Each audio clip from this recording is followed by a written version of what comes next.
एक अपडेट और गॉसिप बताती हूँ पिछले कल की। तो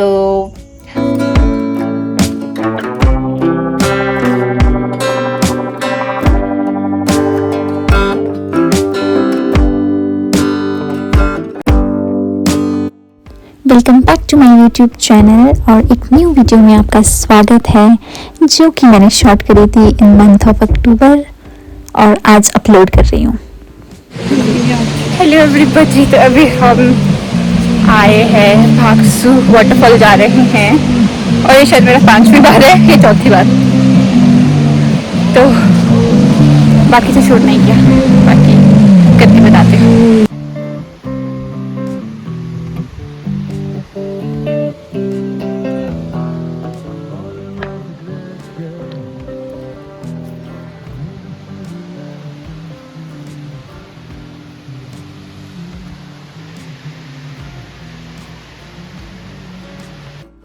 वैसे तो भागसू वाटरफॉल बहुत क्राउडेड रहता है बट हम काफ़ी जल्दी चले गए थे तो हम यहाँ पे बिना क्राउड के भी थोड़ा बहुत एंजॉय कर पाए।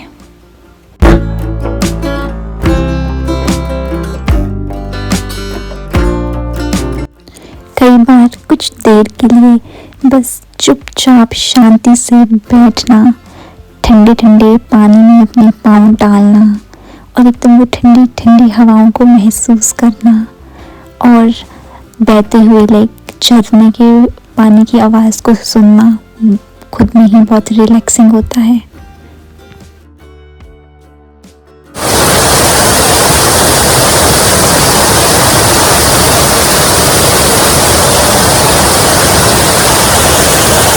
तो अभी हम यहाँ भागसू वाटरफॉल से नीचे आए हैं और अब इस नाले में बैठे हैं ताकि हम इंजॉय कर पाएँ। ऊपर भी हम काफ़ी देर वाटरफॉल के पास रहे, वहाँ पे काफ़ी इंजॉय किया, उस पर रेनबो की रिफ्लेक्शन पड़ रही थी and lot of stuff.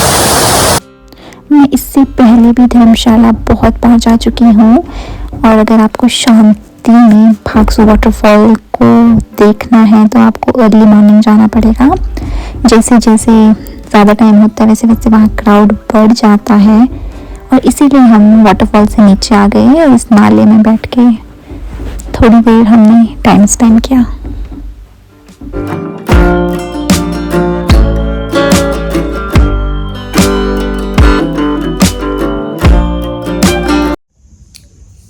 Hello, good afternoon everybody. I hope so आप सब बहुत अच्छे होंगे और मैं भी ठीक हूँ। तो इस वीडियो में मैं आपको कुछ ऐसे ही बस एक अपडेट और गॉसिप बताती हूँ पिछले कल की। तो बहुत पहले हमने सोचा था कि हम धर्मशाला आएंगे ताकि हम मैच देख पाए जो कि इंडिया वर्सेस न्यूजीलैंड का है संडे को। बट उसके बाद हमें टिकट ही नहीं मिली और उसके बाद हमारा मन भी नहीं किया कि हम उस मैच को देखें। बट फिर ये था कि हम धर्मशाला तो आएंगे ही आएंगे। तो मेरे को हमेशा से HRTC में ट्रैवल करना लगता है बहुत ही अच्छा, कि एक तो वो इतनी इकनॉमिक है और मतलब कंफर्टेबल भी है। तो मैंने बस बुक करी थी शिमला से सुबह 7 बजे की, शिमला चंबा, जो कि आपको कांगड़ा पहुंचा देती है 2:30 बजे और उसके बाद आप वहाँ से धर्मशाला आ जाओ। तो हुआ ये कि बिल्कुल मैं 7 बजे पहुँच गई क्रॉसिंग पे शिमला और जो बस थी वो 7 बजे ISBT से चलनी थी। पर जब मैं क्रॉसिंग पे पहुंची तो वो बस आई नहीं। 5 मिनट हो गए, फिर 10 मिनट हो गए, फिर उसके बाद 7:15 हो गए। तो फिर मुझे कंडक्टर फ़ोन करता कि आप कहाँ हो वैसे वैसे। फिर मैंने बोला कि मैं क्रॉसिंग पे खड़ी हूँ और बस तो आई नहीं। तो फिर कितना बस तो टूटू पहुँच गई और बाकी मुझे नहीं पता कि मेरे सामने से वो कब टूटू को गई, मतलब गई ही नहीं और शायद वो 7 बजे से पहले चल गई थी। तो पहला तो ये हो गया कि बस ही छूट गई। उसके बाद एक प्राइवेट बस आई 7:30 के अराउंड, तो मैं उस पर प्राइवेट बस में आ गई। मुझे पता था वो बहुत रुक रुक के आएगी और उसके बाद वो जो प्राइवेट बस थी वो एक जो छोटे छोटे स्टेशन होते हैं ना, उस हर जगह पे 10-10 15-15 मिनट के लिए रुक रही है। और फिर वो उसने बोला कि वो कांगड़ा तक जाएगी और उसके बाद प्राइवेट बस वाले ने क्या किया, जैसे ही हम ज्वालाजी पहुँचे तो फिर कहता कि बस यहीं तक जाएगी, अब आप यहाँ से दूसरी वाली बस में जाओ। फिर वहाँ से उस बस से उतरे।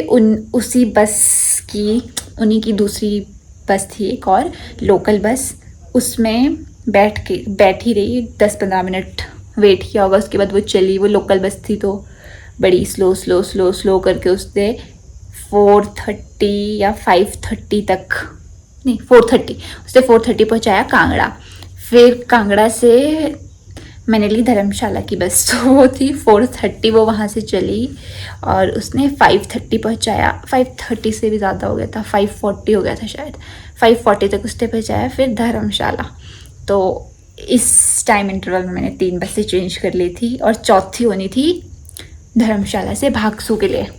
और 5:30 के बाद शायद बसेस चलती भी नहीं है, और अगर चलती भी होती तो मेरी हिम्मत नहीं रही थी एक और बस में जाने की।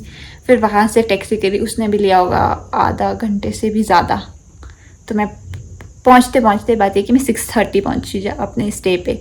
तो सुबह के 7 बजे नहीं, सुबह के 6 बजे चली थी और शाम को 6:30 बजे पहुँची।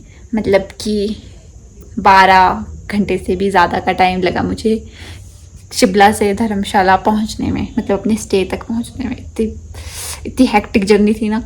और उसके बाद का प्लान ये था कि हम यहीं घूमेंगे, लोकल भागसू जाएंगे, चर्च जाएंगे, क्योंकि टिकट तो मिलेगी भी नहीं। और तो बस यही अपडेट्स थी। मैंने रिकॉर्ड करी, पता नहीं, मन करेगा तो डालूंगी, नहीं करेगा तो नहीं भी डाल सकती। Okay bye.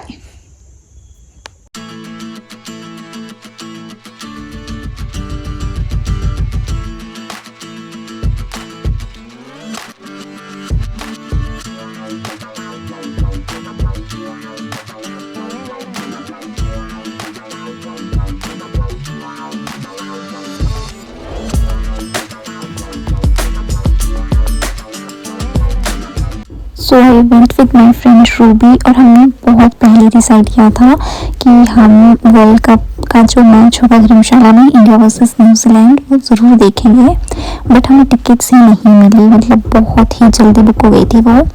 एंड देन फिर भी हम गए और हमने वहाँ पे 2 दिन स्पेंड किए।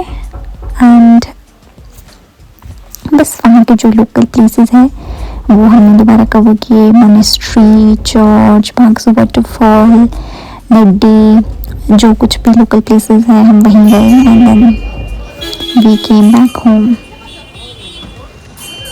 तो जब हम मैकलो जाते हैं तो ऑन द वे ये कैफ़े आता है, इसका नेम मुझे याद नहीं, बट ये काफ़ी सुंदर लग रहा था, तो हम यहाँ गए।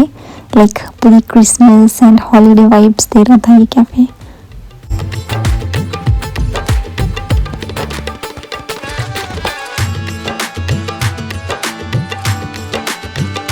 New day, new outfit, new places. और इस दिन संडे था और इसी दिन वर्ल्ड कप वाला मैच भी था।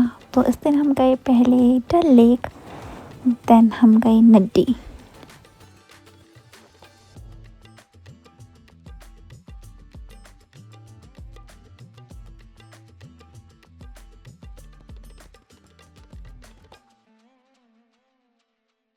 तो अभी हम आए थे नड्डी, और नड्डी में हमें कुछ ऐसा खास दिख नहीं रहा, बस ये पहाड़ दिख रहे हैं। ये मतलब ठीक ही है, कुछ वैसा नहीं है, कुछ इतना भी ज़्यादा वैसा नहीं है कि जिसको देख के आपको हो कि ओ माय गॉड पता नहीं आपने क्या ही देख लिया। बस जंगल जंगल है और ये फ्लैग्स जैसे लगाए हैं, और वो सामने आपको ऊपर ऊपर जाके वो दिखेंगे स्नोई माउंटेन्स, मतलब धौलाधार की रेंजेस। उससे ज़्यादा कुछ भी नहीं है।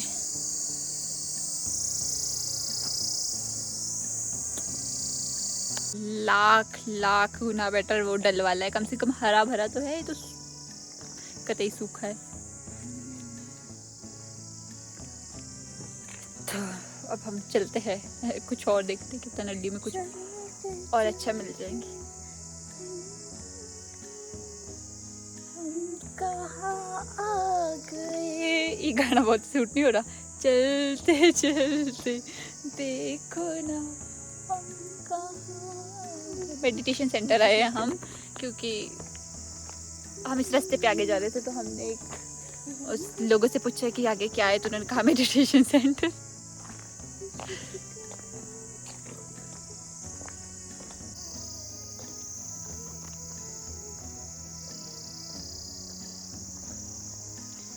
इनसे मुझे एक आइडिया आया, रूबी ने बोला कि मुझे भी अपने घर के पास ऐसे फ्लैग्स लगा देने चाहिए और फिर वो भी बिल्कुल ऐसे ही लगेगा।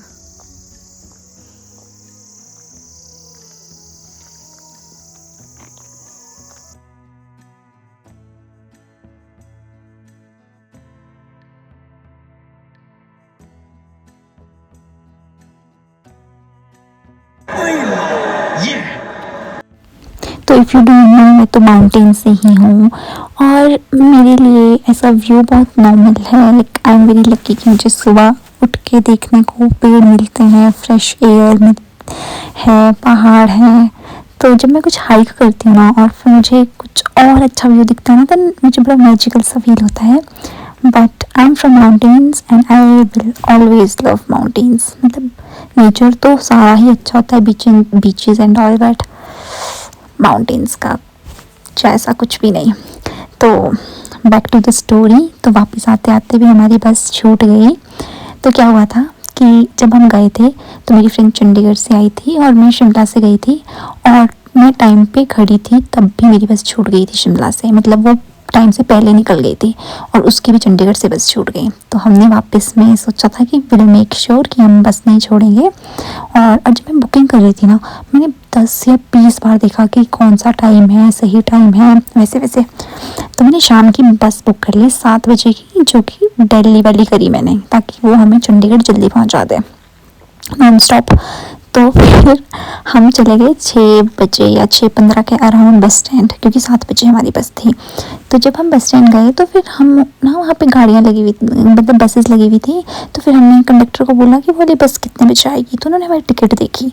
तो फिर वो देखते रहे 15 मिनट तक देखते रहे। फिर 15-20 मिनट बाद बोलते कि किसने करी है, इधर आओ आप मेरे को बुलाते कि इधर आओ आप। अच्छा, फिर कहते ये वाली टिकट, और फिर कहते ये गाड़ी तो सुबह चली गई है 7 बजे। और पता है मुझे सब पता नहीं फील हो रहा था कुछ कि गलत तो नहीं करी मैंने, कुछ गलत टाइमिंग की तो नहीं करी। तो उससे पहले ना हमने उनके सपोर्ट को फ़ोन भी किया था, क्योंकि टिकट पे ना सिर्फ 7 लिखा था, AM PM कुछ नहीं लिखा था। और जब मैंने बुक करी थी ना तो उस टाइम टाइम भी ऐसे नहीं आ रहा था जैसे आता है ना 18-16 कि आप समझ पाओ PM AM, तो कुछ भी नहीं था। इसलिए मैंने उनके सपोर्ट को भी फ़ोन करा था। तो वो कहते कि नहीं नहीं, ये तो शाम को ही चलेगी 7 बजे। उनकी सपोर्ट वालों ने मुझे ऐसा कहा। तो फिर वो कहता मुझे बस वाले की नहीं नहीं ऐसा नहीं होता, आपको पता नहीं चलता, ये बस तो चली गई और दिल्ली पहुंच गई। उसके बाद तो पता नहीं वो बोलते, फिर वो लग गए बोलने, सुनाने लग गए हमें कि तुम जब बुक से हमें भाई, वो बड़ा कंडक्टर बड़ा सीरियस हो गया बोल रहा हमें कि तुम ऐसे रिस्पॉन्सिबिलिटी से बुक करते हो, देखते नहीं हो तुम पता नहीं चलता वैसे वैसे। और हमने तो कुछ बोला भी नहीं कि हमें रिफंड चाहिए वैसा वैसा। फिर कहता अब सामने गाड़ी लगी है, एक बस लगी थी हिमगिरी वाली, तो कहता अब इसमें चले जाओ। और एंड में बोलते कि अब चुप। फिर ना उन्होंने टिकट दी मुझे, मैंने न्यू टिकट ली दूसरी वाली बस की। फिर कहते अब चुपचाप जाके बस में बैठ जाना, बाहर नहीं जाना गप्पे मारने कि ये भी छोड़ देनी तुमने। मतलब उनको इसलिए लगा था कि मैं और मेरी फ्रेंड बस बातों में रहेंगे और हमें वाली बस भी छोड़ देंगे। भाई इतना सुनाया उन्होंने, मतलब ऐसा सीरियस नहीं सुनाया, बस बोला वैसे वाला। फिर ऐसे थी कि ऐसे तो हमें मम्मी पापा भी नहीं बोलते। मतलब इतना एपिक मोमेंट था ना वो, मतलब इतना हंसे हम उसके बाद बस में। अभी तो मुझे एग्जैक्टली याद नहीं है उनकी वर्डिंग्स ना उस टाइम। तो जिस तरीके से उन्होंने बोला था ना, मैं उनको पूरा इमिटेट कर रही थी अपनी फ्रेंड के पास। और फिर हम हंसे जा रहे कि उनका अब तो ये वाला कंडक्टर भी हमें बस से बाहर निकाल देगा। तो मतलब this is like the beauty, जब आप अपने लोगों के साथ घूमने जाते हो फिर आपके पास वो यादें रहती हैं। हम पूरी बस में हंसते हंसते, मतलब पेट में दर्द लग गई थी हमें। सच बताएं तो धर्मशाला में इतने मज़े नहीं आए जो एंड में आए। उस चीज़ों को याद कर करके जितना हंसे ना हम, वो बेस्ट था, मतलब द बेस्ट। और फिर हमने आते आते पूरा मैच देखा था उस दिन विराट कोहली सेंचुरी भी नहीं बना पाया था, तो हम पूरा ऐसे हॉटस्टार पे देख रहे थे पूरा मैच। बड़ा मज़ा आया था। तो इसलिए मुझे बड़ा अच्छा लगता है घूमना ना, ऐसी ही जो यादें बनती हैं ना ऐसे वाला। और घूमने में मज़ा तो बहुत आता है, बट उसके बैक एंड में काफ़ी सारी ऐसी स्टोरीज़ होती हैं जो हम शूट ही नहीं कर पाते। एक्चुअल में जो असली फ़न होता है ना वो तो मैं शूट ही नहीं कर पाती ऐसी चीज़ें। और ये मेरे साथ बहुत होता है। मतलब कभी मैं फ़्लाइट बुक करती हूँ, कभी बस छूट जाती है, कभी बस में या फिर ट्रैवलिंग करते करते बड़े अतरंगी टाइप के लोग मिलेंगे आपको। You observe people. में बहुत ज़्यादा ऑब्जर्वेशन करना मुझे बहुत अच्छा लगता है, बहुत ऑब्जर्विंग हो। तो कुछ ना कुछ चला रहता है। और मैं ऐसे मतलब बड़े किस्से हैं, कई बार जब मैं मनाली जाती हूँ तब भी बड़ी ऐसी ऐसी खप्पे होती रहती थी, तो मुझे भूल जाती हैं वो चीज़ें बताने। बट आज जब मैं ये व्लॉग बना रही थी तो मुझे वो याद आया कि कैसे वो हमें पूरा सीरियस होकर बोल रहे थे कि तुम ध्यान रखा करो, वो करा करो, फलाना ढमकाना। कई बार मैं इतनी बातें करती हूँ ना कि मैं पूरा टॉक शो भी बना सकती हूँ, तो ये मैंने व्लॉग का ना स्टोरी बना दिया और मेरे पास कुछ क्लिप्स भी नहीं थी इसमें, तो मेरे को ऐसे पता नहीं ऐसे मन से हो रहा था, तो फिर मैंने वॉइस ओवर देख के बता दी वैसी वैसी स्टोरी। ऐसी ऐसी बहुत सारी स्टोरीज़ हैं, अगर आपको सुनने हो तो फिर बताना मेरे को, फिर मैं कमेंट सेक्शन में टाइप करना वैसे कोई करेगा नहीं, तो फिर मैं ऐसे ऐसी तरीके की खप्पी स्टोरी सुना दिया करूँगी कि जैसे घूमने में तो बड़ी अच्छी अच्छी पिक्चर्स आते हैं, इसके पीछे क्या क्या होता है बैक एंड में। सो आई होप सो आपको ये व्लॉग अच्छा लगा हो।